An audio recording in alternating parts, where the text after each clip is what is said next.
Is India's US new trade deal a historical victory or is it a political agenda? और इस deal में है क्या? Let's understand in 1 minute. United states ने Indian goods पर लगने वाले टैरिफ्स को 25% से घटाकर 18% कर दिया है। इससे इंडियन एक्सपोर्ट्स को चाइना जैसे कॉम्पिटिटर्स पर एक स्ट्रॉन्ग एडवांटेज मिल गया है, क्योंकि चाइना पर अभी भी 34% तक टैरिफ्स लगे हुए हैं।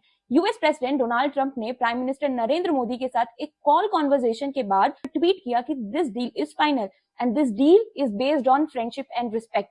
प्राइम मिनिस्टर नरेंद्र मोदी ने कहा कि अब इंडियन प्रोडक्ट्स को वर्ल्ड के largest market that is America तक बेटर एक्सेस मिलेगा। कॉमर्स मिनिस्टर पीयूष गोयल ने कहा कि ये ट्रेड डील नेशनल इंटरेस्ट को सबसे पहले रखता है और इससे farmers, fisherman, women, youth and 1.4 billion Indians को प्रॉफिट होगा। इंडिया के एक्सटर्नल मिनिस्टर ने कहा इस डील से दोनों इकोनॉमीज में जॉब्स क्रिएट होंगी, ग्रोथ को बूस्ट मिलेगा और इनोवेशन को प्रमोट किया जाएगा। इस डील में कुछ एग्रीकल्चरल प्रोडक्ट्स भी इंक्लूडेड हैं, जिसके बाद पॉलिटिकल कंट्रोवर्सीज शुरू हो गई हैं। यूएस ऑफिशियल्स का ये क्लेम है कि इंडिया ने अमेरिकन फार्मर्स को अपने एग्रीकल्चर मार्केट में ज्यादा एक्सेस दिया है। कांग्रेस लीडर राहुल गांधी ने इसी बात पर कंट्रोवर्सी करते हुए कहा, प्राइम मिनिस्टर मोदी ने इस ट्रेड डील के जरिए इंडियन फार्मर्स के साथ समझौता किया है।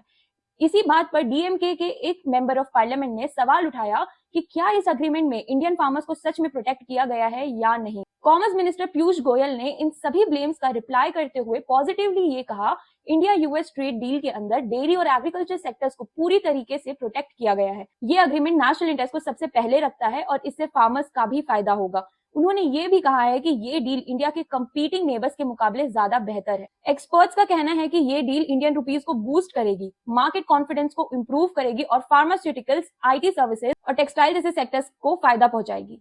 चीफ इकोनॉमिक एडवाइजर के मुताबिक इस डील के चलते इंडिया की जीडीपी ग्रोथ लगभग 7.4% तक पहुंच सकती है। यूएस का ये क्लेम है कि India has accepted that they won't buy Russian oil anymore and Russia has replied that they will wait and C.